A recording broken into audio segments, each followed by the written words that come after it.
حامد تو میرا نام محسن خان نے رکھا تھا، لیکن مجھے اب اس نام سے لگاؤ ہونے لگا تھا۔ بہرحال محسن خان بڑے کام کا آدمی تھا۔ تھوڑے ہی وقت میں اس نے معلوم کر لیا کہ یہ قبائلی علاقہ ہے اور یہاں تبانیہ کی اجارہ داری تھی۔ تبانیہ کی آبادی دور تک پھیلی ہوئی تھی اور وہیں کے رہنے والے وہیں کے لوگوں سے خوفزدہ رہتے تھے۔ کچھ عجیب سا گڑبڑ ماحول تھا۔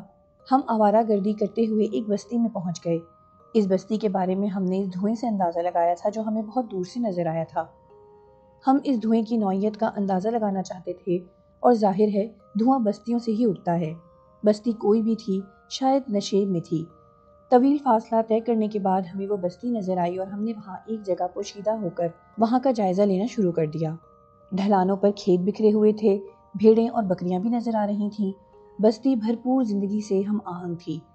تھوڑی دیر کے بعد ہم بستی کے پہلے مکان کے قریب پہنچ گئے۔ بستی والے اچھی فطرت کے لوگ تھے۔ انہوں نے ہم کو مہمانوں کی حیثیت سے خوش آمدید کہا۔ چھوٹے چھوٹے جھوپڑیوں پر مشتمل یہ بستی زیادہ بڑی نہیں تھی۔ ہم نے ان سے ان کے بارے میں معلومات حاصل کی اور ہمیں یہ معلوم ہوا کہ تبانیہ والے یہاں نہیں ہوتے۔ تبانیہ تو بہت آگے ڈھلانوں میں آباد ہے۔ بہرحال ساری باتیں اپنی جگہ، یہاں تک پہنچ کر ہمیں بڑے سکون کا احساس ہوا تھا۔ مہمان نواز لوگ، اوپر پرسکون ماحول۔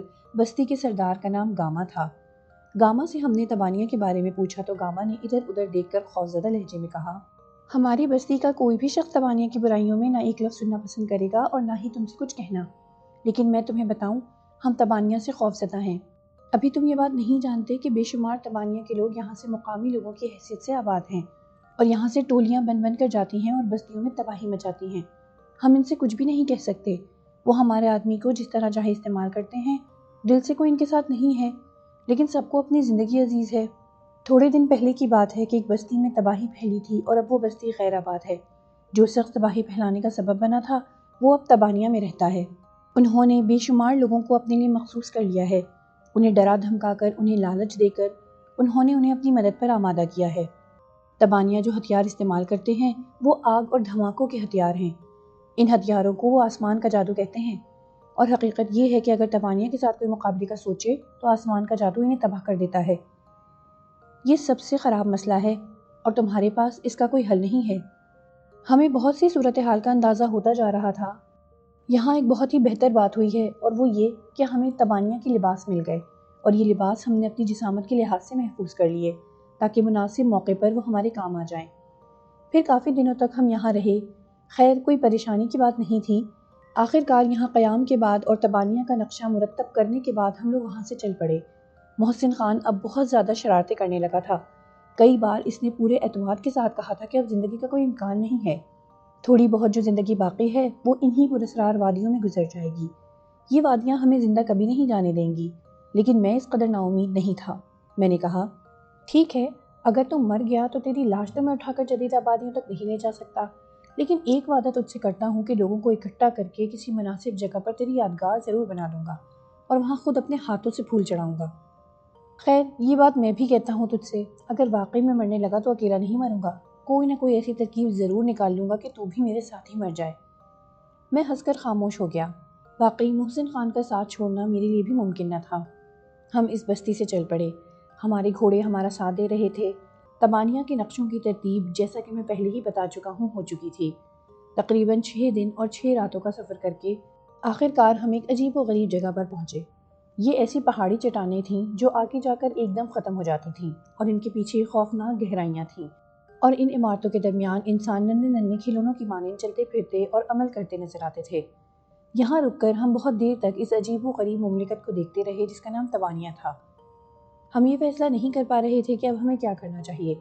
حالانکہ راستے میں ہم نے تبانیہ کے لباس پہن لیے تھے اور اپنی رائفلوں اور ایمونیشن کے ساتھ مکمل طور پر تبانیہ بن گئے تھے، لیکن اس کے باوجود یہاں کا مکمل جائزہ لینے کے بعد ہی ہم ان کے درمیان جا سکتے تھے، ورنہ کوئی بھی خطرہ ہماری زندگیاں ختم کر سکتا تھا۔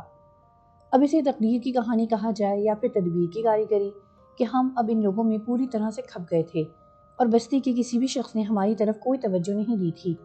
ہمارا یہاں پہلا دن اور پہلی رات بھی گزر گئی، لیکن کوئی کارروائی وجود میں نہ آئی جو مشکلات کا باعث ہوتی۔ جب ہمیں یہ اندازہ ہو گیا کہ ہماری شخصیت یہاں بے داغ ہے تو ہم نے تبانیہ کی آبادی کا جائزہ لینا شروع کر دیا۔ ہمیں یہاں کے بارے میں مکمل معلومات درکار تھیں اور سب سے پہلے کوئی ایسا ٹھکانہ دریافت کرنا تھا جو ہماری قیام گاہ کی جگہ مہیا کر دے۔ بڑی احتیاط کے ساتھ ہم نے اس پوری وادی کا چکر لگایا۔ ہم نے دیکھا کہ یہاں کے رہنے والے ہماری نقوشی رکھتے ہیں۔ شاید یہی بات تھی جس کی وجہ سے ہماری طرف کسی کی توجہ نہیں گئی تھی۔ اینٹوں کے مکانات میں زندگی گزارنے کا انداز چند ہی لمحوں میں اپنی وضاحت کر دیتا تھا۔ ہم کسی ایسے مکان کی تلاش میں تھے جو ہمارے لیے بہتری مہیا کرے۔ پھر محسن خان نے یہاں اپنی ذہانت کا مظاہرہ کیا۔ ایک بوڑھی عورت شیزہ اپنا سامان اٹھائے جا رہی تھی۔ اس کے قدم لڑکھڑا رہے تھے۔ محسن خان نے جلدی سے آگے بڑھ کر شیزہ کو روکا اور اس کا سامان اپنے شانوں پر رکھتے ہوئے بولا، بڑی اماں، یہ تو بری بات ہے کہ ہم جیسے جوانوں کا سامنا ہونے کے باوجود تم اپنا سامان خود اٹھائے جا رہی ہو۔ بوڑھی نے ہمیں حیرت سے دیکھا اور پھر آہستہ سے بولی، کون ہو بیٹا تم؟ لو بڑی اماں، بیٹا کہنے کے بعد پوچھ رہی ہو کون ہے ہم؟ محسن کی چرب زبانی پر میں مسکرا دیا۔ بوڑھی عورت کے چہرے پر ایسے آثار تھے جیسے وہ رونے والی ہو۔ محسن نے آگے بڑھتے ہوئے کہا، اپنا گھر بتاؤ تاکہ ہم تمہارا سامان تمہارے گھر پہنچا دیں۔ میرے ساتھ چلے آؤ۔ اور ہم بوڑھی کا سامان لیے ایک چھوٹے سے پکے جھونپڑے میں چلے آئے جس کا دروازہ بند نہیں تھا۔ محسن خان نے کہا، اماں، جب بھی کوئی کام ہو ہمیں آواز دے لینا۔ سنو بیٹا، کہاں جا رہے ہو؟ بس اماں، چلتے ہیں۔ بیٹا ایسے نہ جاؤ، میرے ساتھ کچھ وقت گزار لو۔ آج تم نے میرے دل میں دبے ہوئے نہ جانے کون کون سے دکھ تازہ کر دیے ہیں۔ محسن خان جھوپڑی کی زمین پر بیٹھ گیا اور بولا، بڑی اماں، تم دکھی نہ ہو۔ یقین کرو، جب ہم نے تمہیں سامان اٹھا کر لڑکھڑاتے قدموں سے جاتے ہوئے دیکھا تو دل نے کہا، لعنت ہے ہماری جوانی پر جو تمہارے کام نہ آ سکے۔ اپنے دل سے ہر دکھ نکال دو۔ جب ہمیں آواز دو گی ہم تمہارے پاس ہوں گے۔ بیٹا، تبانیاں ہو؟ ہاں بڑی اماں۔ تو پھر تھوڑا وقت میرے پاس گزارو۔ تمہارا گھر کہاں ہے؟ نہیں بڑی اماں، ہمارا کوئی گھر نہیں ہے۔ ارے واقعی؟ اگر ایسا ہے تو کیا یہ جھوپڑا تمہارے لیے کارآمد نہیں ہوگا؟ نہیں اماں، یہ تو تمہارا ہے۔ بڑی اماں کیے جا رہے ہو؟ حالانکہ جب میں نے تم سے سامان اٹھانے کے لیے منع کیا تھا تو تم نے ہی کہا تھا کہ بیٹا کہہ رہی ہو اور سامان اپنے سر پر رکھوانے سے گریز کر رہی ہو۔ کیا ہے میں نے؟ محسن خان بولا، تو بڑی اماں کہہ کر تم جھوپڑے کو میرا کہہ رہے ہو؟ لو بھائی، یہ تو بہت برا ہوا۔ کیوں؟ کیا ہوا؟ بڑی اماں کو ہماری وجہ سے تکلیف ہوگی۔ بیٹا، تمہاری وجہ سے مجھے ہی تکلیف ہو سکتی ہے جو اس وقت ہوئی، یعنی یہ کہ میں اتنا بوجھ اٹھانے سے بچ گئی۔ میرے 2 جوان بیٹے ہوں تو میری زندگی بچ جائے گی۔ مگر بڑی اماں، مگر کچھ نہیں، اب تم میرے پاس ہی رہو گے۔ میرے پاس سب کچھ ہے، کھانے پینے کی کوئی کمی نہیں ہے، بڑی اچھی زمینیں ہیں میری، اس سے سبزیاں آتی ہیں، لیکن بس تنہا ہوں۔ دنیا میں ایک بیٹا تھا جس کا نام نواز تھا، اور بس اس کے بعد نواز دنیا سے رخصت ہو گیا اور میری زندگی میں کچھ نہ رہا۔ اب اگر تقدیر نے مجھے 2 بیٹے عطا کر دیے ہیں تو کم از کم میرے ساتھ یہ سلوک تو نہ کرو۔ محسن خان نے میری طرف دیکھ کر مجھے آنکھ ماری اور بولا، یہ تو بہت بری بات ہوگی بڑی اماں، آپ سمجھیں گی کہ ہم کچھ نہیں سمجھوں گی، میں کچھ نہیں سمجھوں گی، بس تو میرا دل نہ توڑو۔ یوں ہماری یہ مشکل بھی حل ہو گئی اور بوڑھی عورت محسن خان کو نواز کہہ کر مخاطب کرنے لگی۔ وہ ہم دونوں سے بہت متاثر نظر آتی تھی اور اس نے ہم سے اپنے بیٹے کے بارے میں بہت سی باتیں کی۔ اس نے مجھے شمالو کہہ کر مخاطب کیا، لیکن نام کوئی بھی ہو، ہمیں تو اپنا مقصد پورا کرنا تھا۔ بوڑھی کی تھوڑی سی خدمت ہو جاتی تو وہ الگ منافع کی بات ہے، ظاہر ہے دعائیں بھی مل سکتی تھیں۔ یہ ساری صورتحال خاصی دلچسپ تھی اور ہم یہ جائزہ لینے کی کوشش کر رہے تھے کہ تبانیہ کا سربراہ کون ہے اور کس طرح وہ ان لوگوں کو کنٹرول کرتا ہے۔ ہماری سمجھ میں کافی دن تک یہ بات نہیں آ سکی تھی اور ہم مسلسل یہ جائزہ لینے کی کوشش میں مصروف تھے۔ اب چونکہ یہاں ہمارا ایک مقام بن گیا تھا اور بوڑھی کے ساتھ رہتے ہوئے کسی نے بھی کوئی اعتراض نہیں کیا تھا، البتہ بستی کا چکر لگاتے ہوئے ہم نے دیکھا کہ پوری آبادی میں بھٹیاں لگی ہوئی ہیں اور ان بھٹیوں پر بہترین ہتھیار تیار کیے جا رہے ہیں۔ یہ ہتھیار لازمی بات تھی اس جنگ کے لیے تیار کیے جا رہے ہیں جو یہ لوگ لڑنے والے تھے۔ ہم ان لوگوں کی مہارت کا جائزہ لے رہے تھے اور اس تشویش کا بھی شکار تھے کہ بیچارے آبادیوں والے کتنی مصیبت میں گرفتار ہو جاتے ہیں اور انہیں زیادہ تر اس مصیبت کا علم نہیں ہے۔ بہرحال اس کے بعد محسن خان نے کہا، کیا خیال ہے؟ تبانیہ کی آبادی تو بڑی سنگین نوعیت کی حامل ہے، ہم کیوں نہ آگے بڑھ کر تبانیہ کا جائزہ لیں؟ مطلب یہ کہ ہم اچھی طرح تبانیہ کو دیکھیں اور اس پر غور کریں کہ یہاں کیا ہو رہا ہے۔ بات بہتر ہے اور تجویز عمدہ، میں سمجھتا ہوں ہمیں اس سے اچھی خاصی معلومات ہو جائیں گی، لیکن شرط یہ ہے کہ یہ کام بڑی احتیاط اور خفیہ طور پر کرنا چاہیے، اور ایک طرح سے میں یہ سمجھتا ہوں کہ اپنے آپ کو کسی بھی مشکل میں منظر عام پر نہ لایا جائے۔ کیا خیال ہے تمہارا؟ اچھا آئیڈیا ہے، تو پھر اب کیا کہتے ہو؟ میں سمجھتا ہوں ہمیں چلنا چاہیے۔ اور پھر ہم دونوں نے تیاریاں کر لی۔ بڑی اماں سے اجازت مانگی تو وہ بڑی محبت سے ملی، پھر کہنے لگیں، تم جلدی واپس آنا، جب تم نے مجھے محبت دی ہے تو اس عمر میں مجھ سے ہی محبت چھیننے کی بات نہ کرنا۔ بہرحال اس کے بعد ہم لوگوں نے مختصر تیاریاں کی اور پھر وہاں سے چل پڑے۔ پھر ہم کافی طویل فاصلہ طے کر کے تبانیہ سے دور نکل آئے تھے۔ تبانیہ کی آبادی ہمارے لیے حیرتوں والی تھی۔ ہم اس کے اطراف کا جائزہ لے رہے تھے۔ بلندیوں پر سے نیچے اترتے ہوئے دور دور تک گلابوں کی بہار چھائی ہوئی تھی۔ بادلوں کے سائے میں ٹھنڈی ٹھنڈی ہوا کے جھونکے گلابوں کی خوشبو کو دور دور تک پھیلا رہے تھے، اور ہم اسے وادی گلاب کہہ سکتے تھے کہ ان علاقوں میں آنے کے بعد طبیعت پر ایک عجیب سا سحر طاری ہو گیا تھا۔ سفر کے پہلے مرحلے پر ہم پھولوں کی وادی سے گزرے۔ اس کے بعد ہمارا واسطہ ان گھنے جنگلوں سے پڑا جن کے سائے روشنی کو زمین تک پہنچنے نہیں دیتے تھے۔ ان کی شاخیں آپس میں الجھی ہوئی تھیں اور ان کے نیچے اندھیرا پھیلا رہتا تھا، اور اس جگہ گھوڑوں میں سفر کرنے پر کافی پریشانی ہو رہی تھی۔ وہ جگہ جگہ رک جاتے تھے۔ آگے چل کر یہ جنگل اور خوفناک ہو گئے تھے۔ درختوں کی شاخوں سے لمبے لمبے سانپ لپٹے رہتے جن سے بچ کر نکلنا دن کی روشنی میں بھی دشوار تھا۔ رات کو یہ سفر اور بھی خطرناک ہو گیا، لیکن اب چونکہ یہاں آ گئے تھے اس لیے واپس بھی نہیں جا سکتے تھے۔ البتہ ان علاقوں میں قیام کا تصور نہیں ہو سکتا تھا۔ کوئی بھی لمحہ موت کا لمحہ بن سکتا تھا۔ البتہ خوش بختی تھی کہ جنگلوں میں درندے نہیں تھے، بلکہ خوفناک حشرات الارض تھے۔ بہرحال اس سنسنی خیز وادی کا اختتام اس وقت ہوا جب سورج بلند ہو گیا۔ رات کو ہم تھکن سے بری طرح سے چور ہو گئے۔ یہاں کا سفر بے حد سنسنی خیز ہو گیا تھا۔ جنگل سے باہر تا حد نگاہ ویران پہاڑیاں بکھری ہوئی تھیں۔ اونچی نیچی بھورے رنگ کی چٹانیں جگہ جگہ سر جھوڑے کھڑی ہوئی تھیں، اور ان کے درمیان کوئی ایسی پگڈنڈی نظر نہیں آتی تھی کہ جسے دیکھ کر احساس ہو کہ ان راستوں پر بھی انسانی قدم آ چکے تھے یا ان پر سفر ہوتا رہا ہے۔ حشرات الارض یہاں بھی پہاڑوں کے درمیان موجود تھے اور چٹانوں کے درمیان رینگتے پھر رہے تھے۔ چنانچہ ہم نے ایک ایسی جگہ منتخب کی جہاں آس پاس کوئی چٹان نہیں تھی، البتہ فاصلے پر بہت بڑی چٹانیں نظر آ رہی تھیں۔ یہاں پہنچنے کے بعد ہم گھوڑوں سے اترے۔ پھر ہم نے گھوڑوں کی پشت سے وہ سامان اتار لیا جسے ہم ساتھ لے کر آئے تھے۔ گھوڑوں کے پاس چارہ اور پانی رکھنے کے بعد ہم دونوں لمبے لمبے لیٹ گئے۔ اس سفر کی حیرت انگیز بات یہ تھی کہ اس دوران میں نے یا محسن نے آپس میں کوئی بات نہیں کی تھی۔ اصل میں یہ سب ہماری توقع کے خلاف تھا۔ پھولوں کی وادی گویا وہاں آنے کی دعوت دیتی تھی۔ جنگل بہت گھنا اور بہت خوفناک تھا۔ آخر کار ہم نے اپنا ٹھکانہ ڈھونڈ لیا۔ ہم اس وادی کو خطرناک کہہ سکتے ہیں کہ وہ ایک سرخ دھوکہ تھا، اور اس دھوکے کو کھا کر آگے کا سفر جان لیوا ہو سکتا تھا، اور اس دوران ہم نے آپس میں کوئی گفتگو نہیں کی۔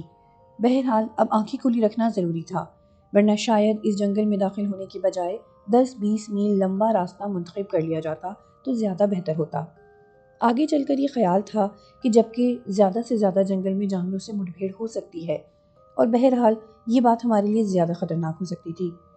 محسن خان تو بالکل نیم مردہ حالت میں زمین پر پڑا ہوا تھا۔ میری اپنی حالت بھی بہرحال زیادہ بہتر نہیں تھی۔ چنانچہ میں نے صاف جگہ پر لیٹ کر آنکھیں بند کر لیں اور تھوڑی دیر کے بعد میں بے خبر ہو گیا۔ مجھے نہیں معلوم تھا کہ اس وقت محسن خان کی کیا کیفیت ہے، لیکن بہرحال تھوڑی دیر تک میں سوتا رہا۔ پھر آنکھ خود بخود کھل گئی تھی۔ میں نے ایک نگاہ محسن کو دیکھا، وہ بے سدھ ہو رہا تھا۔ ہم نے ایک دن یا اب تک کچھ کھایا بھی نہیں تھا۔ یہ جگہ اتنی خطرناک تھی کہ کھانے پینے کا تصور بھی ذہن میں نہیں آ سکتا تھا۔ گھوڑوں نے البتہ کھا پی لیا تھا۔ ایک بار پھر میں نے محسن خان کی طرف دیکھا۔ میرا خیال تھا کہ وہ جاگ گیا ہوگا تو وہ کچھ کارروائی کی جائے۔ بہت دیر سے کچھ کھایا نہیں تھا، اور جب تھوڑی سی تھکن دور ہو گئی تو بھوک لگ رہی تھی۔ بہرحال محسن خان کے انداز سے یوں لگتا تھا جیسے وہ بہت زیادہ تھکا ہوا ہے اور نیند میں اس قدر مست ہے کہ کھانے کے بارے میں نہیں سوچے گا۔ بہرحال زیادہ دیر نہیں گزری تھی، تھوڑا بہت کھانا پینا کر کے میں سونے کے لیے لیٹ گیا۔ اچانک ہی فائرنگ کی آوازیں سنائی دی اور میں اچھل کر بیٹھ گیا۔ یہاں بھی مصیبتیں تعاقب کر رہی ہیں، میں نے دل ہی دل میں سوچا۔ محسن خان کی بھی یا تو نیند پوری ہو گئی تھی، وہ بھی اٹھ کر بیٹھ گیا اور اس نے بڑے عجیب انداز میں پوچھا، آ گئے؟ کون؟ پٹاخے والے؟ وہ مخصوص انداز میں بولا اور مجھے ہنسی آ گئی۔ ہاں، تمہاری شادی کی خوشی میں فائرنگ ہو رہی ہے۔ نہیں، مجھے زندگی کی خوشیوں سے محروم کر دیا گیا ہے۔ ہائے، وہ کیا سوچتی ہوگی اپنے دل میں کہ ایک محبوب ملا تو ایسا نامکمل کہ دوسروں کے قبضے میں زندگی گزار رہا ہے۔ لیکن کیا کیا جائے، مجبوری ہے۔ انسان کبھی کبھی اپنی مرضی سے بھی جی نہیں سکتا۔ فائرنگ کی آواز اچھی خاصی تیز ہو گئی تھی۔ اچانک ہی محسن خان چونکا اور میری طرف دیکھ کر بولا، ارے تم اوور ایکٹنگ کر رہے ہو، اچھی نہیں لگ رہی۔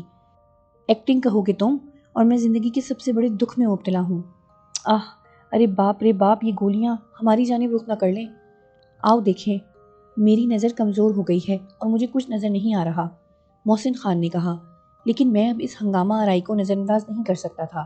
چنانچہ میں اپنی جگہ سے اٹھا اور گھوڑے کی پشت پر سوار ہو گیا۔ ارے، کیا مجھے اب اس بھرے جنگل میں تنہا چھوڑنے کا ارادہ ہے؟ حالانکہ میں سخت بھوکا ہوں۔ میں نے محسن سے کوئی خاص بات نہیں کہی، لیکن محسن خان میرا مطلب سمجھ گیا تھا۔ چنانچہ کراہتا ہوا اٹھا اور خود بھی گھوڑے پر سوار ہو گیا۔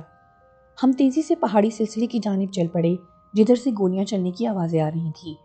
ابھی ہم نے آدھا فیصلہ بھی طے نہیں کیا تھا کہ اچانک پہاڑوں کے رخنوں کے بیچ میں سے ایک سر بلند ہوا اور ہم لوگوں کو دیکھنے لگا۔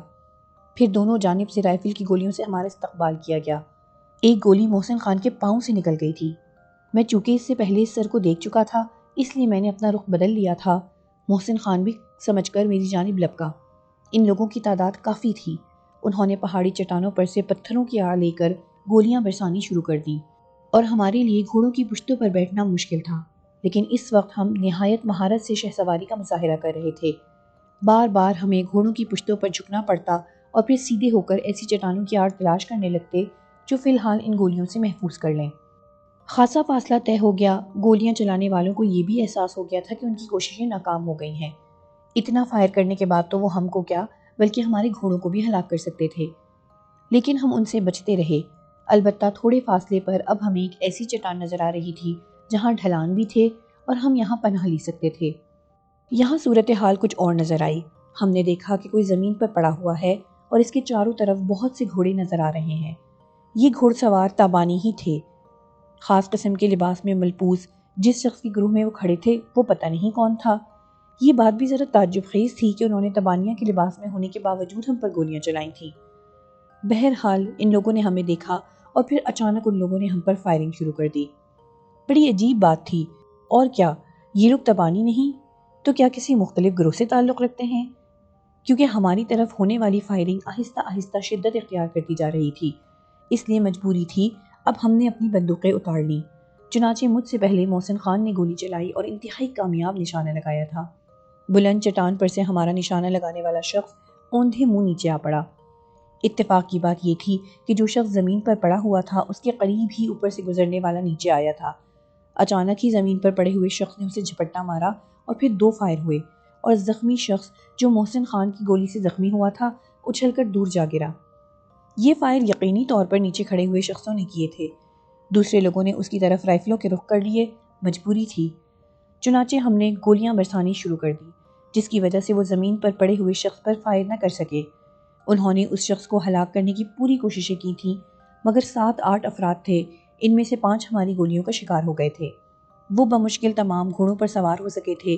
پھر انہوں نے گھوڑوں کو سر پر دوڑا دیا۔ انہوں نے جس سمت کا رخ کیا تھا ہم نے اس طرف دیکھ لیا تھا۔ اب ہم ان کے جانے کے بعد ضروری تھا کہ ہم اس زمین پر پڑے ہوئے شخص کا جائزہ لیں۔ چنانچہ ہم آگے بڑھے اور اس شخص کے سر پر پہنچ گئے جس نے گولی چلا کر اس شخص کو ختم کر دیا تھا، لیکن قریب پہنچ کر ہم نے اس شخص کی صورت دیکھی تو ہم حیرت سے چونک پڑے۔ وہ مرد نہیں عورت تھی۔ اس کا پورا جسم کیچڑ میں لت پت ہو رہا تھا، چہرے پر بھی چکنی مٹی کی موٹی تہ چڑھی ہوئی تھی، صرف آنکھیں صاف تھیں۔ سر کے بال بھی مٹی میں لتھڑے ہوئے تھے اور یہ مٹی خشک ہو گئی تھی۔ شاید وہ کسی دلدل میں گر پڑی تھی، ایسا ہی محسوس ہو رہا تھا، یا پھر ممکن ہے اسے دلدل میں ڈبو کر باہر نکالا گیا ہو۔ اس کی ٹانگوں سے بھی مٹی لپٹی ہوئی تھی، لیکن اس مٹی سے بہتا ہوا خون صاف دیکھا جا سکتا تھا۔ یقینی طور پر اس کی ٹانگیں زخمی کر دی گئی تھیں۔ میں نے محسن سے کہا، محسن خان، قرب و جوار میں اور کوئی زخمی تو نہیں ہے؟ محسن خان نے گردن ہلائی اور اپنے گھوڑے کو چاروں طرف دوڑانے لگا۔ وہ ادھر ادھر گھوڑے کو دوڑانے لگا کہ اچانک ہی زمین پر پڑی ہوئی عورت نے کروٹ بدلی اور اچانک ہی اس نے مجھ پر فائر کر دیے۔ بمشکل اپنے آپ کو اس کے فائر سے بچایا تھا۔ پھر میں نے غراتی ہوئی آواز میں کہا، بے وقوف کی بچی، ہم تیری مدد کر رہے ہیں اور تو ہم پر ہی فائرنگ کر رہی ہے۔ ایک بار پھر مجھے اچھل کر ایک طرف ہٹنا پڑا اور اس کے بعد کوئی چارہ کار نہ رہا کہ میں اس کے ہاتھ سے بندوق چھین لوں۔ چنانچہ میں نے اچھل کر اس کے ہاتھوں پر ٹھوکر مار دی اور بندوق اس کے ہاتھوں سے نکل کر دور جا گری۔ لیکن وہ کافی تنومند تھی، لمبے قد اور بھرے بھرے بدن کی مالک تھی، لیکن مٹی میں لتھڑا ہوا چہرہ کافی خوفناک لگ رہا تھا۔ صرف آنکھیں جو مٹی سے محفوظ تھیں، ورنہ مٹی میں اس کے تمام خد و خال چھپے ہوئے تھے۔ اور کوئی زندہ نہیں ہے، بے شمار لاشیں پڑی ہوئی ہیں، مگر یہ ہرافہ معلوم ہوتی ہے۔ محسن خان نے لڑکی کو گھورتے ہوئے کہا، اب کیا کیا جائے؟ اب تم سے کچھ کہوں گا تو برا مان جاؤ گے۔ برا ماننے والی کوئی بات ہوئی تو برا مانوں گا، بلکہ تیرے جبڑے توڑ دوں گا۔ کیا کہا؟ ہاں محسن، تو یہاں آ کر خاصا بگڑ گیا ہے یار۔ تو سوچ، یہ بھی کوئی زندگی ہے؟ نہ جانے ماضی کے کون کون سے دور میں بھٹک رہے ہیں۔ مجھے تو یوں لگ رہا ہے کہ ہماری داستان ماضی میں ختم ہو جائے گی۔ اصل میں نے ان تمام چیزوں پر کبھی غور نہیں کیا، لیکن اب مجھے موقع ملا ہے تو میں ان تمام باتوں پر غور کر رہا ہوں۔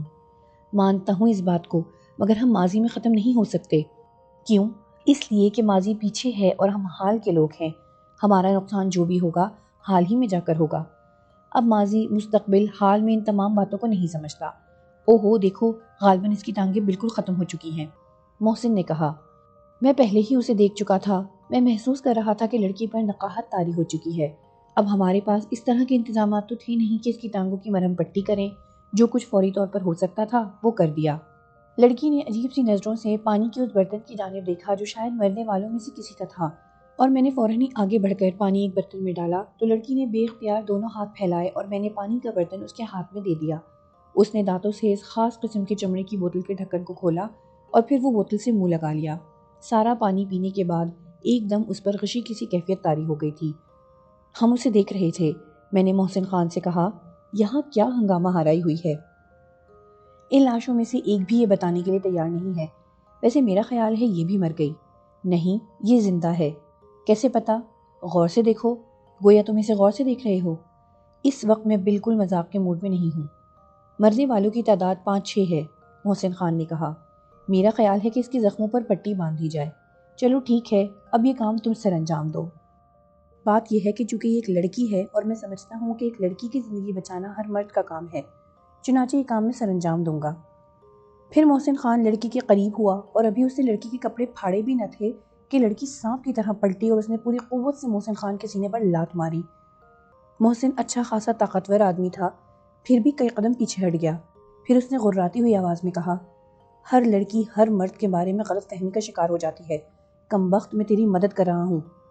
پھر وہ آگے بڑھا تو لڑکی وحشت زدہ نگاہوں سے اسے دیکھتی رہی۔ اس بار اس نے ایک الٹی قلابازی کھائی اور پھر دھپ سے زمین پر جا گری۔ بہتا ہوا خون لکیریں بناتا ہوا دور دور تک پھیل گیا تھا۔ میں نے کہا، یہ جنگل کی بلی ہے، تمہارے ہاتھوں پٹیاں نہیں بندوائے گی، اسے یہ پٹیاں دے دو، یہ خود استعمال کر لے۔ محسن خان نے پٹیوں کا ڈھیر لڑکی کے سامنے لگا دیا اور خود پیچھے ہٹ گیا۔ تب لڑکی کے چہرے پر سکون کے آثار نظر آنے لگے۔ اس نے ایک پٹی اٹھا لی اور تھوڑی سی پیچھے کھسک کر ایک پتھر سے ٹیک لگا کر بیٹھ گئی۔ پھر اس نے اپنی زخم پر پٹیاں باندھنی شروع کر دی۔ بہت دیر تک وہ یہ کام کرتی رہی۔ ہر آہٹ پر وہ وحشت زدہ ہرنی کی مانند چونک کر دیکھنے لگتی تھی۔ بہرحال ہم لوگ اس کے بارے میں اندازے لگانے لگے۔ لڑکی کے نقوش بتا رہے تھے کہ وہ بھی تبانیہ ہے، لیکن اب یہ بات سمجھ میں نہیں آ رہی تھی۔ ہم نے ہر اس شخص کو تبانیہ سمجھ لیا تھا جس کے نقوش تھوڑے بہت جاذب نگاہ تھے یا یہاں کے مقامی باشندوں سے مختلف۔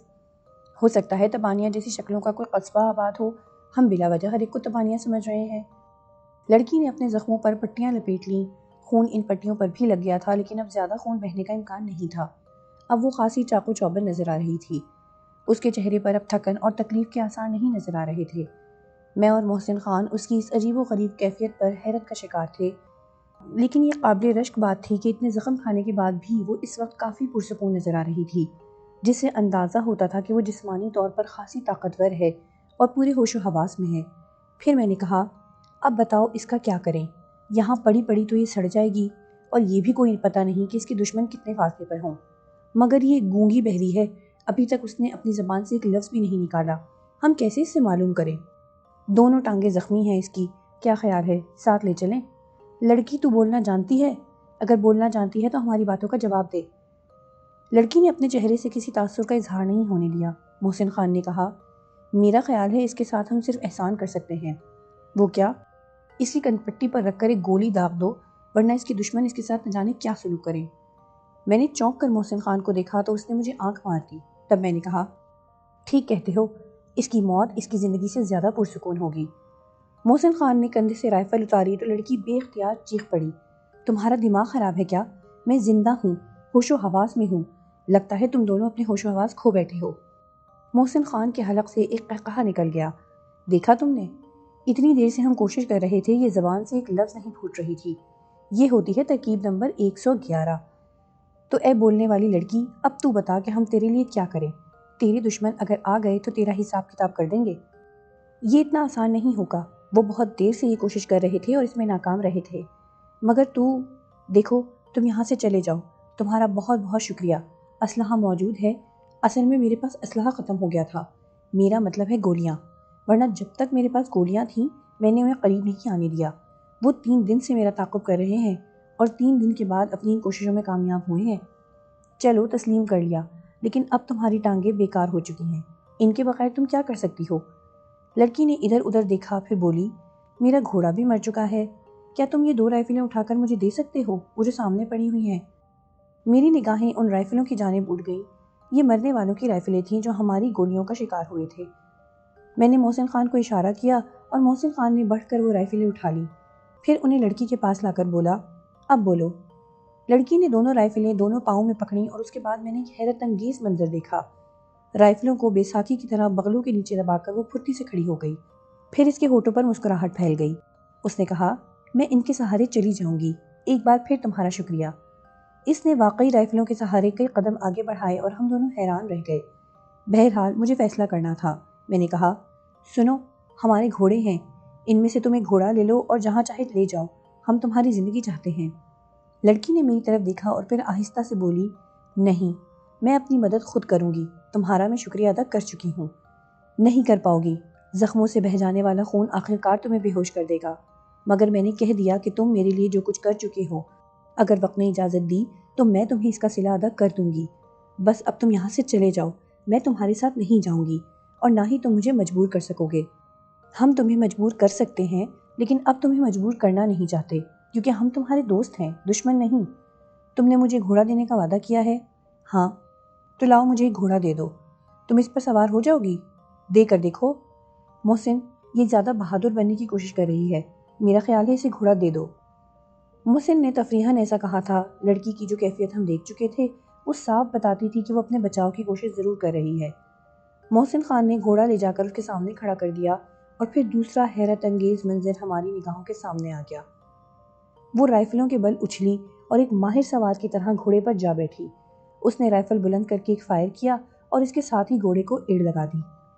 ابے ابے، محسن خان کے منہ سے بے اختیار نکلا۔ اس نے اپنی رائفل سیدھی کر لی، لیکن میں نے اس کی رائفل پکڑ کر اونچا کر دیا۔ کیا احمقانہ بن کر رہے ہو؟ وہ سچ مچ گھوڑا لے گئی تو پھر تمہاری عقل ختم ہو گئی ہے، ہم کیا کریں؟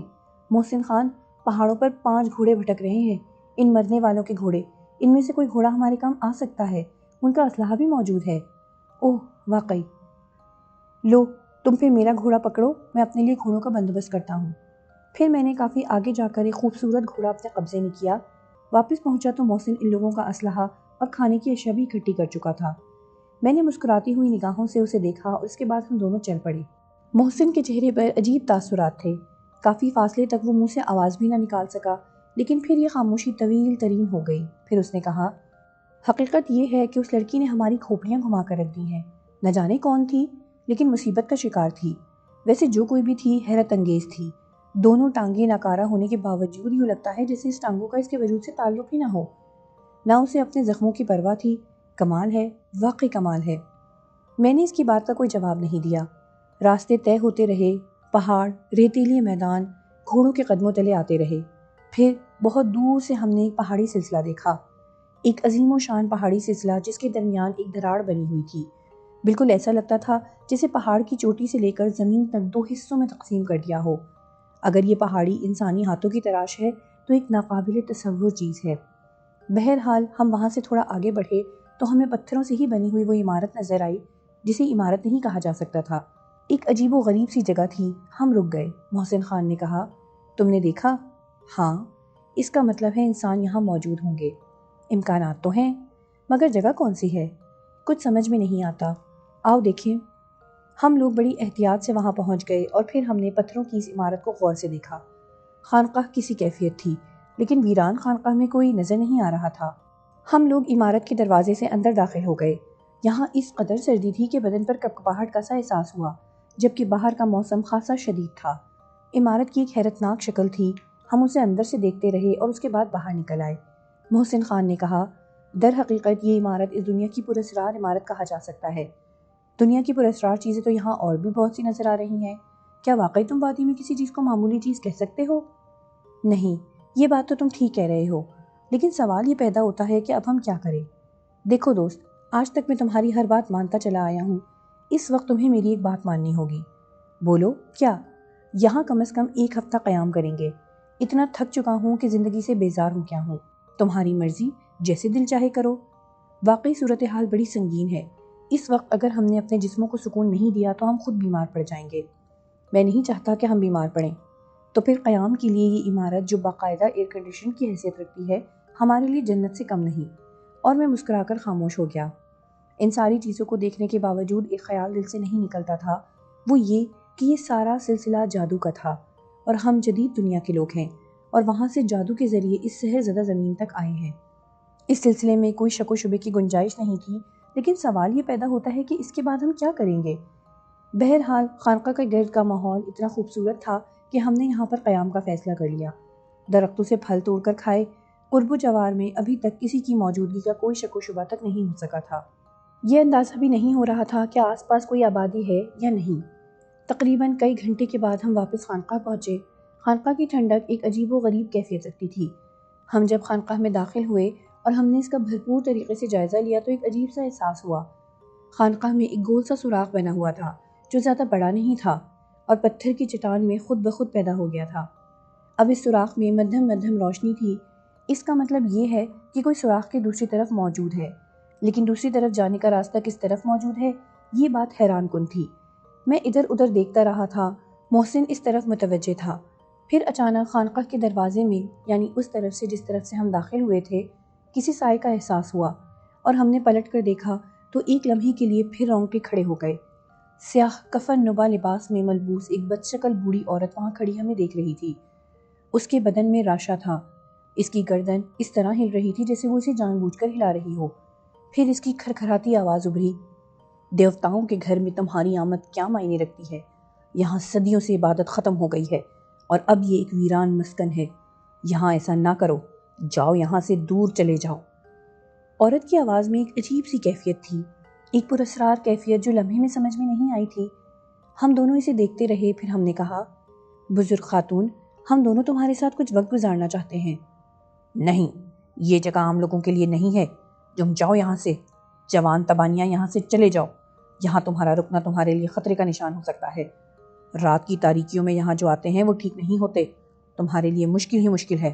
اگر یہ بات ہے تو ہم مشکلات کو قابو میں کرنا جانتے ہیں، محسن خان نے کہا، اور بوڑھی اسے گھورنے لگی۔ پھر بولی، تمہاری مرضی، میں نے تمہیں ہوشیار کر دیا، اب بیکار ہے، ہٹو، راستہ دو۔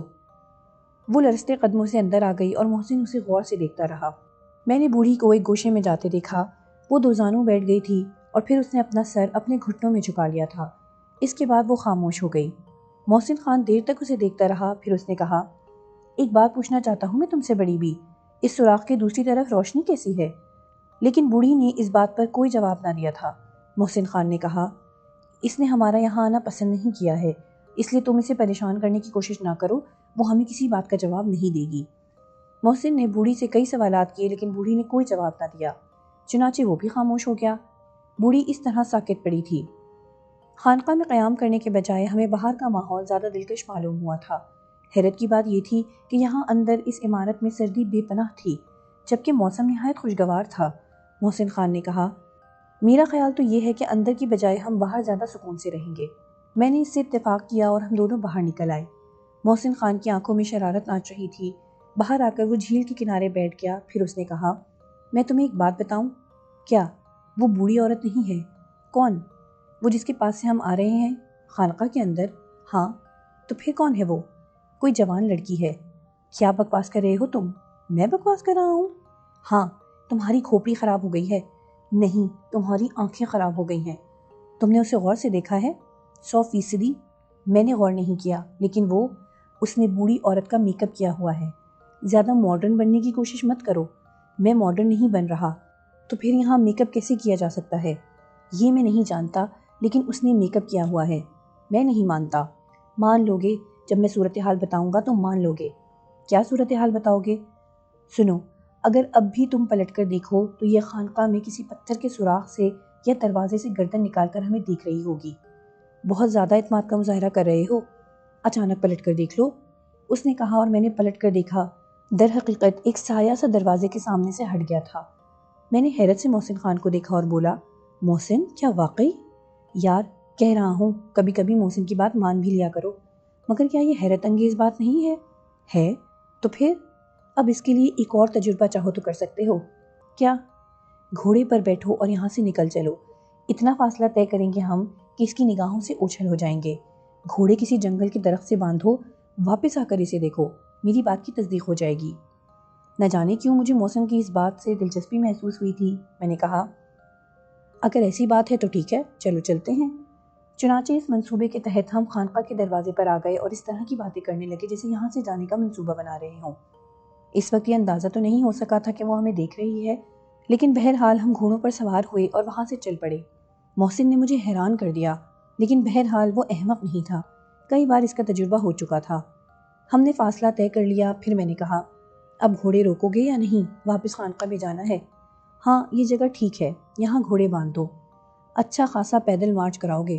چلو اب واپس چلتے ہیں، اس نے کہا، اور ہم چھپتے چھپاتے وہاں سے واپس خانقاہ کی طرف چل پڑے۔ از راہ احتیاط خانقاہ تک گھوڑوں پر سفر نہیں کیا جا سکتا تھا، اس لیے ہم نے پیدل کا راستہ اختیار کیا تھا۔ بس خواہ دیوانگی طاری ہوئی تھی، ورنہ اس کی ضرورت تو نہیں تھی۔ شدت جوش سے ہم بہت دور نکل آئے تھے۔ واپسی کے سفر میں میں نے دانت پیستے ہوئے محسن خان سے کہا، اس میں کوئی شک نہیں محسن کہ تو اس کائنات کی سب سے بڑی مصیبت ہے۔ ابھی تم نے مصیبتیں دیکھی ہی کہاں ہیں؟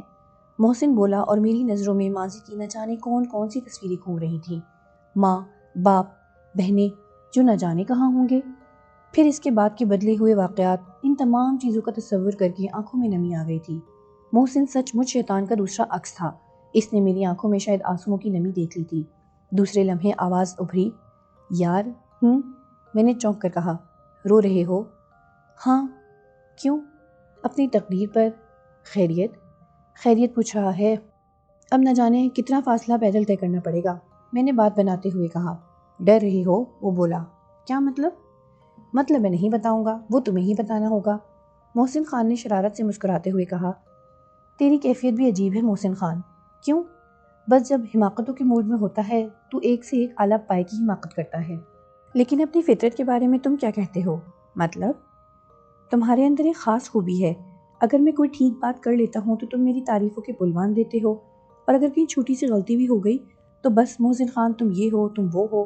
اول تو یار ہم اس منحوس چکر میں پڑھ کر اپنی زندگی کے نہ جانے کتنے سال کھو بیٹھے ہیں، اب تو یوں لگتا ہے جیسے اس وادی میں پیدا ہوئے اور اس میں مر جائیں گے۔ یقین کر، بعض اوقات تو کلیجہ منہ کو آتا ہے، اور یہ سوچنا پڑتا ہے کہ کبھی کبھی زندگی میں ایک چھوٹی سی غلطی کی کتنی بڑی سزا ملتی ہے۔ یہ تو آسمانوں کی تاریخ ہے دوست، زمین پر اگر دہرا دی جائے تو تعجب کی کیا بات ہے؟ مثلاً ایک چھوٹی سی غلطی نے ہی شیطان کو شیطان بنا دیا، ورنہ کیا عیش ہوں گے اس کے؟ لیکن بس آ گیا پہلے ہی جال میں۔ مجھے ہنسی آ گئی، میں نے کہا، تو مذہبی باتیں بھی کر سکتا ہے؟ خیر ایسا نہ کہو، مذہب سے دور تو نہیں ہوں، کیا سمجھے؟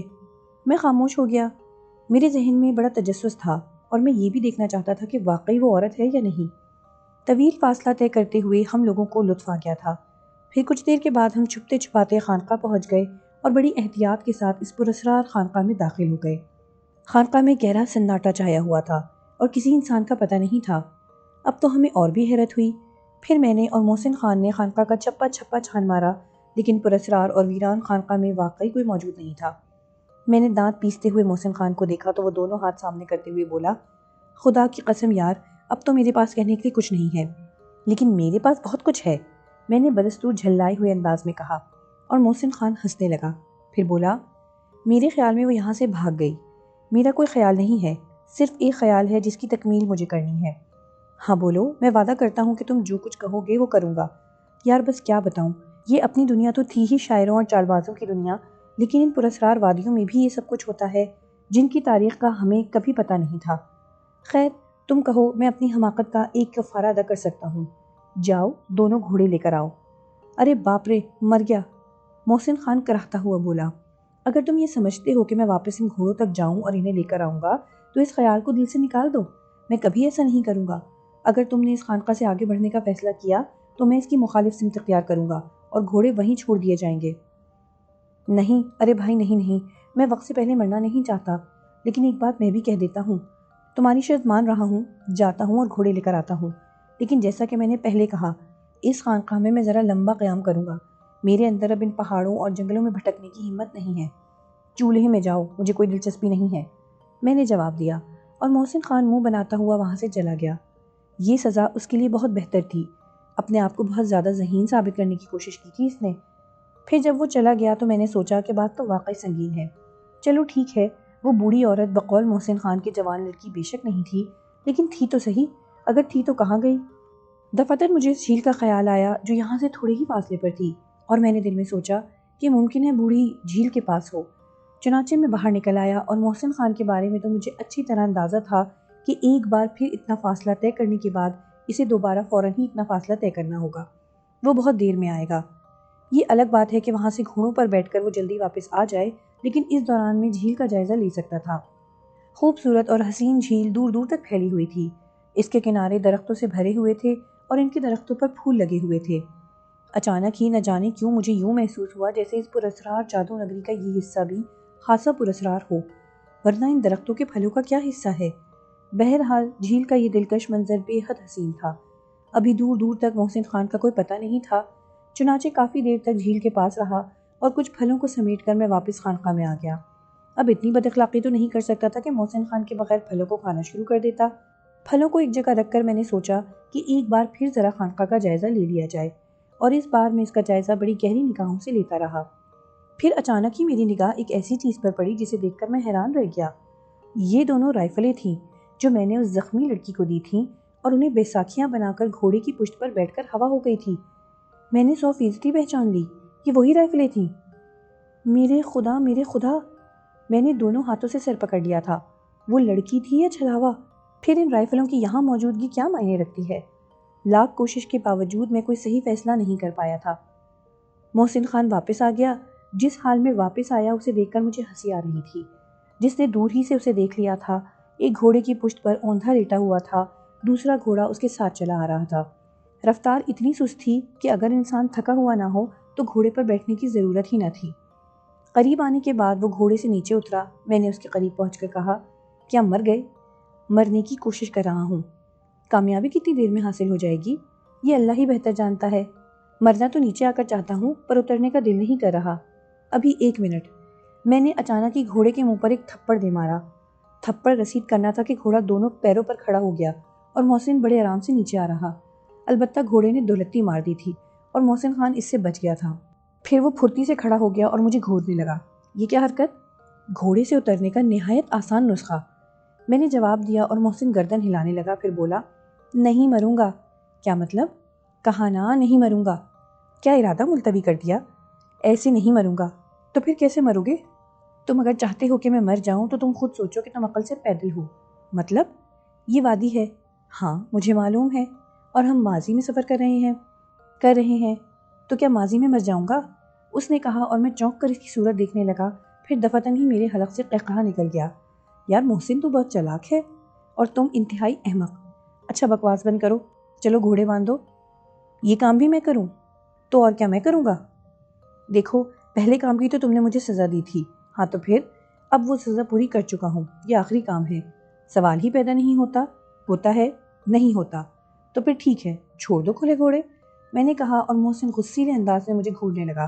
پھر بولا، خدا کی قسم کھاتا ہوں گھوڑے نہیں باندھوں گا، یہ بھاگ ہی کیوں نہ جائیں۔ میرا کیا ہے، میں راہب حق بن کر اس خانقاہ میں بیٹھ جاؤں گا اور تم مجھے نہیں لے جا سکو گے۔ اب ذرا کچھ زیادتی سی محسوس ہونے لگی تھی، چنانچہ میں نے گھوڑوں کو باندھا اور ہم اندر آ گئے۔ محسن خان نے پھلوں کے انبار دیکھے تو خوش ہو کر ان پر جھپٹا اور ٹھنڈی زمین پر لیٹ کر پھل کھانے لگا۔ پھر بولا، زندگی میں یہ لطف بھی حاصل ہو گیا، کبھی خواب میں بھی تم نے نہ سوچا تھا۔ ویسے بات بڑی پرلطف ہے، مزہ آ رہا ہے کیا اس وقت؟ ویسے ایک بات بتاؤں، میں نے تو اچانک ہی سوچا تھا، بات سمجھ میں آتی ہے اور سچی لگتی ہے۔ کون سی بات؟ ہم ماضی میں مر نہیں سکتے۔ ایک نیا تصور، ایک نیا خیال تھا، اور میں خود اس بارے میں سوچ رہا تھا۔ موت تو ہمیں مستقبل میں آئے گی، یعنی اس وقت جب ہم اپنا عمل طے کر رہے ہوں۔ یہاں تو صرف ایک دیداور کی حیثیت رکھتے ہیں، اور تھوڑے سے باعمل بھی ہیں۔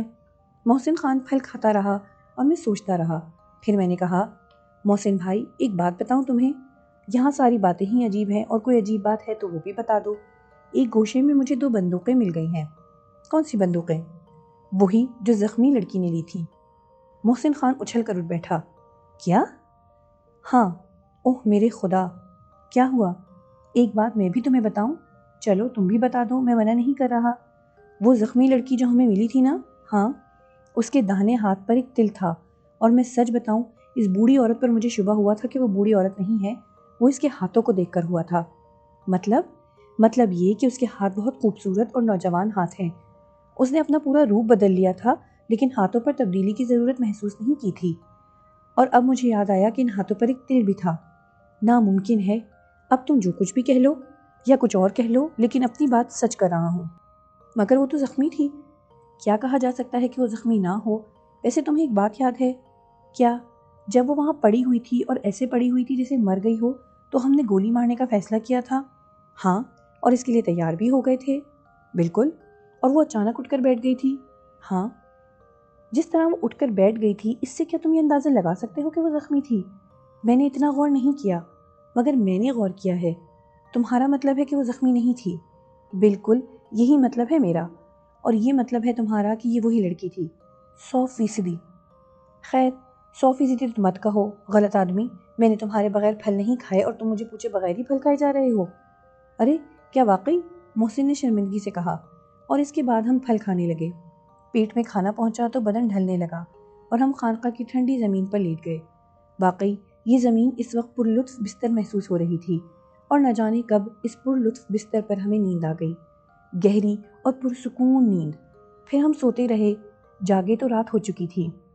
خانقاہ میں اس طرح مکمل اندھیرا چھایا ہوا تھا اور ایک پراسرار ماحول محسوس ہو رہا تھا۔ طبیعت پر ایک عجیب سا بوجھ سوار تھا۔ پھل موجود تھے، پیٹ تو بھرا جا سکتا تھا۔ اس کے علاوہ جھیل کے قرب و جوار پھیلے ہوئے جنگل میں جانور بھی مل سکتے تھے، لیکن رات اتنی ہو گئی تھی کہ اب شکار کا موڈ نہیں تھا۔ اچانک ہی پھر محسن خان نے کہا، حامد، ہاں چلو جھیل میں نہائیں، میرا دل بھی یہی چاہ رہا ہے۔ پسینے اور تھکن نے بدن بوجھل کر دیا ہے، نہانے کے بعد طبیعت خوشگوار ہو جائے گی۔ چلو۔ ہم نے باہر نکل کر گھوڑوں کو دیکھا اور پھر ان کی لگامیں کھول دیں۔ وفادار جانور مالکوں کا ساتھ نہیں چھوڑتے، اس لیے ہمیں اس بات کی امید تھی کہ گھوڑے ہمیں چھوڑ کر بھاگیں گے نہیں، بلکہ اپنی خوراک کھا کر واپس یہیں آ جائیں گے۔ گھوڑے ہماری امید کے مطابق تھوڑے سے آگے آگے اور جنگل کی گھاس چرنے لگے، جبکہ ہم دونوں درختوں کے پاس بیٹھ گئے اور لباس اتارنے لگے، لیکن ابھی ٹھیک سے لباس اتارنے بھی نہ پائے تھے کہ ہمیں گنگنانے کی آواز آئی۔ یہ کسی لڑکی کی گنگنانے کی آواز تھی۔ ہم دونوں چونک کر ایک دم سنبھل گئے، اور پھر ہم نے چھپ کر جھیل کی طرف دیکھا۔ ستاروں کی مدھم روشنی چاروں طرف پھیلی ہوئی تھی۔ بے شک چاند نہیں نکلا تھا، لیکن ستاروں کی روشنی میں ہم دور دور تک منظر دیکھ رہے تھے، اور ہمیں جھیل میں ایک شعلہ سا لپکتا نظر آیا۔ یہ وہی حسین لڑکی تھی جو اب جھیل میں نہا رہی تھی۔ اس کا راہباؤں والا لباس جھیل کے کنارے رکھا ہوا تھا۔ دفتن محسن خان نے کہا، دیکھا تم نے، یہ بڑی شاطر لڑکی ہے۔ کیا خیال ہے ہم بھی اس کی طرح شطرنج کھیلیں؟ کیسے؟ میں اس کے کپڑے اٹھا کر لاتا ہوں۔ نہیں محسن، یہ ایک غیر اخلاقی حرکت ہے۔ اوہ میرے پیارے بھائی صاحب، یہ تم اچانک کیا ہوئے؟ ہم ماضی میں سفر کر رہے ہیں، جبکہ ہمارا اخلاق حال میں، بلکہ اب تو یہ کہنا چاہیے کہ مستقبل میں خراب ہوا تھا۔ ماضی میں اس اخلاق کو خراب نہیں ہونا چاہیے۔ محسن نے اس انداز میں کہا کہ مجھے ہنسی آ گئی۔ پھر میں نے کہا، بس دیکھتے رہو کیا ہوتا ہے۔ دیکھ، بد اخلاقی نہیں، محسن نے گھور کر بولا۔ او گدھے، تو وہاں جائے گا، تو اس کا لباس اٹھائے گا تو کیا وہ تجھے دیکھ نہیں لے گی؟ اور پھر ہمیں تو یہ اندازہ بھی نہیں ہے کہ وہ ہے کیا شے۔ جو کچھ بھی ہے خدا کی قسم لاجواب ہے، محسن خان نے گنگناتے ہوئے کہا۔ دوسری طرف لڑکی کی گنگناہٹ سنائی دے رہی تھی۔ نہ جانے کیوں مجھ پر اخلاقیات کا بھوت سوار ہو گیا تھا اور میں اسے دیکھنے سے گریز کر رہا تھا۔ پھر میں نے اسے مخاطب کیا، محسن بولو، تیرا اخلاق کچھ زیادہ خراب نہیں ہو گیا؟ کیوں؟ ہم نے ہر طرح کے جرائم کیے لیکن ایسی کوئی حرکت نہیں کی۔ اس سے پہلے ہم کسی ایسی کیفیت کا شکار بھی تو نہیں ہوئے۔ پھر بھی انسانیت کوئی چیز ہوتی ہے، تو پھر میں کیا کر رہا ہوں؟ آنکھیں بند کر لوں؟ بالکل، یہ ممکن نہیں ہے۔ کیوں؟ اس لیے کہ اس نے پہلے ہمیں بیوقوف بنانے کی کوشش کی، وہ اس میں کامیاب نہیں ہو پائے گی، تو میں اسے ناکام ہی تو کر رہا ہوں۔ وہ بولا اور مجھے ہنسی آ گئی۔ میں نے اسے گھورتے ہوئے کہا، محسن تو واقعی بہت بدل گیا ہے۔ یار کیا کروں، وہ ایک عجیب عجوبہ تھی، یہ بھی چھین گئی۔ اب کوئی نہ کوئی تو مرکز نگاہ ہو۔ کیا یہ واقعی پراسرار نہیں ہے، یہ لڑکی؟ ہاں، ویسے تو محسن خان، تمہارا کیا خیال ہے کہ وہ لڑکی ہو سکتی ہے جسے ہم نے سہارا دے کر گھوڑے پر بٹھایا تھا اور اس کے بعد وہ وہاں سے فرار ہو گئی تھی؟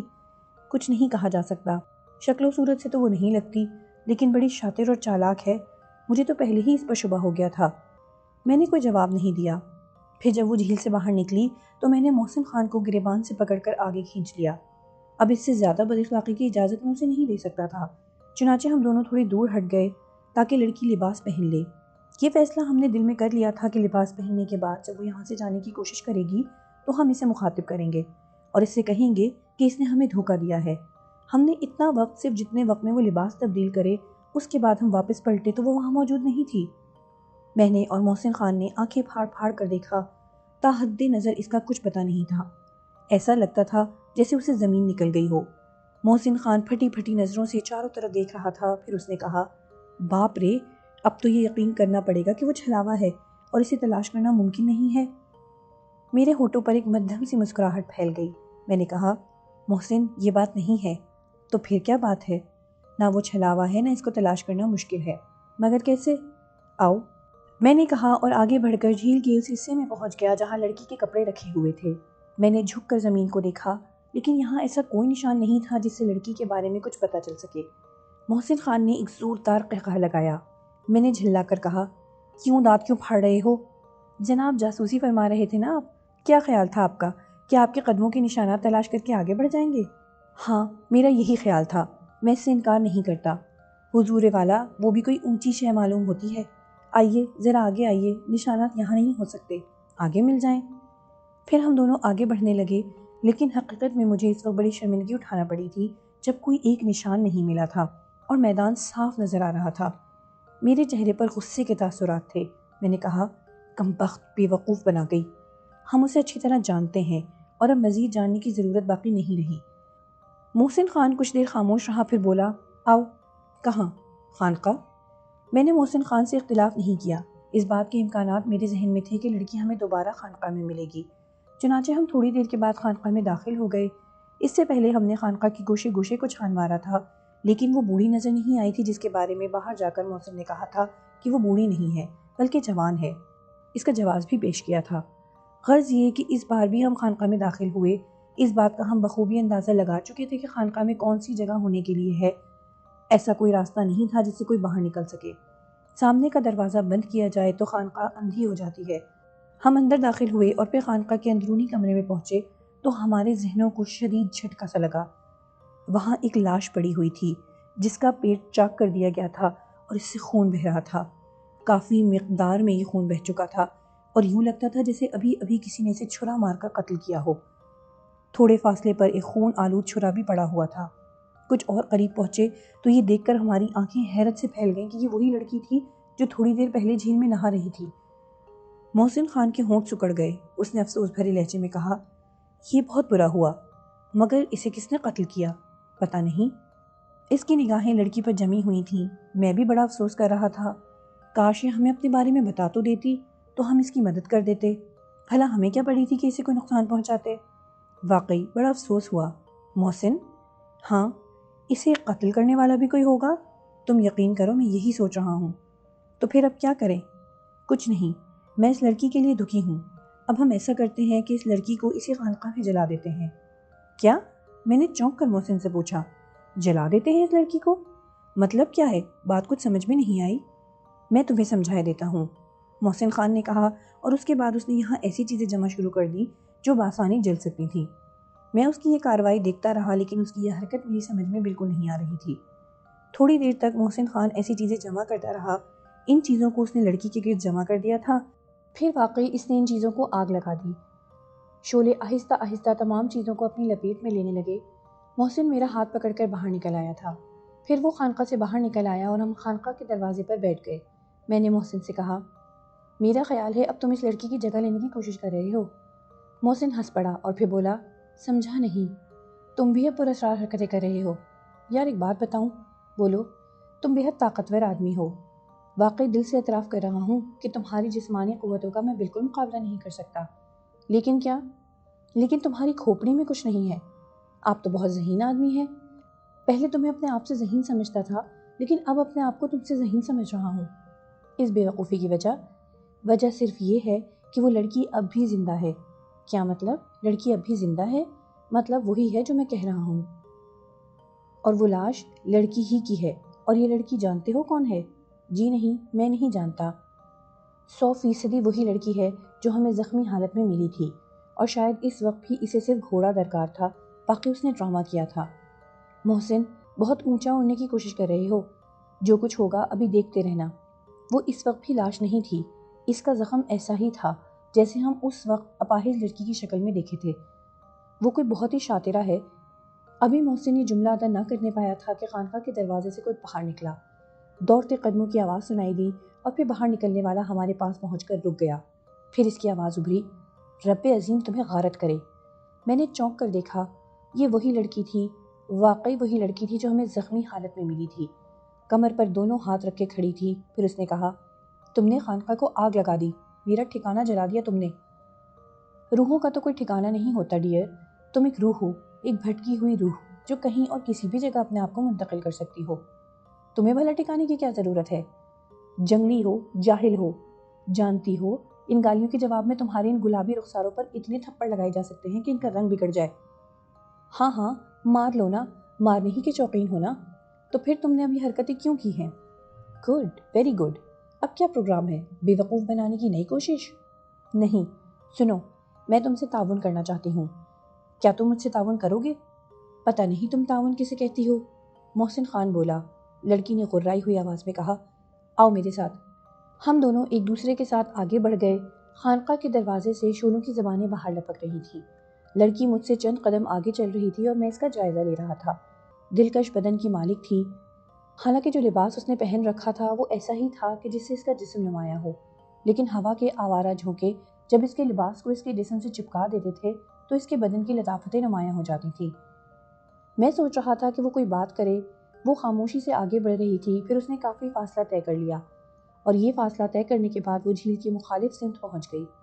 یہاں بڑی بڑی گھوری چٹانیں بکھری ہوئی تھیں جن کے اطراف میں سبزہ زار پھیلا ہوا تھا۔ یہ علاقہ تو بے شک بڑا ہی خوبصورت تھا۔ میں انتظار کر رہا تھا کہ وہ رکے، پھر اپنے بارے میں بتائے۔ پھر اچانک اس نے پلٹ کر دیکھا۔ میرا نام لائنہ ہے، میری بات غور سے سنو۔ اب ہر سو اندھیرا پھیلتا جا رہا ہے اور اندھیرے میں یہاں سے کہیں اور نہیں جا سکتے، اس لیے مجبوری ہے، ہمیں رات یہاں گزارنی ہے۔ ہمارے چاروں طرف خطرات منڈلا رہے ہیں اور دشمن ہمیں چاروں طرف سے گھیرنے کے منصوبے بنا رہے ہوں گے۔ اس پہاڑی میں جو چھوٹا سا غار ہے اس میں ہم رات کو آرام سے گزار سکتے ہیں، اور میری بات مان لو، تم دونوں فائدے میں رہو گے۔ اور ہم دونوں نے لائنہ کی بات پر ہاں میں سر ہلا دیا۔ پھر میں نے محسن کو مخاطب کیا، محسن، باہر جا کر دیکھوں، گھوڑوں پر تھوڑے کھانے پینے کا سامان پڑے ہوں گے، انہیں لے آؤ تاکہ پیٹ کی آگ تو بجھے۔ میری بات سن کر محسن جلدی سے باہر نکلا۔ چشمے زدن میں واپس آیا تو اس کے ہاتھ میں کھانے پینے کا سامان تھا۔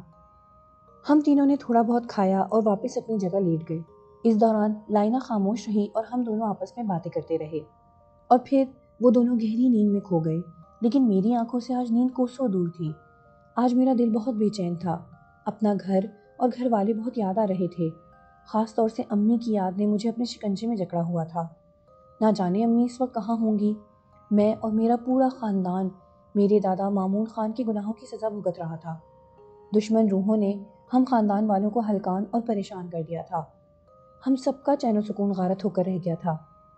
ادھر سونے پر سہاگا میرے چاچا فرید خان نے اپنا دین دھرم تیاگ دیا تھا اور وہ بھی دشمن بن بیٹھا تھا۔ اسی وجہ سے انہوں نے میری امی کو نہ جانے کہاں چھپا دیا تھا۔ خیر، میں اپنی جگہ سے اٹھا اور غار سے باہر نکلا۔ صاف و شفاف آسمان پر ستارے جھلملا رہے تھے، چاند کی چاندنی جوبن پر تھی۔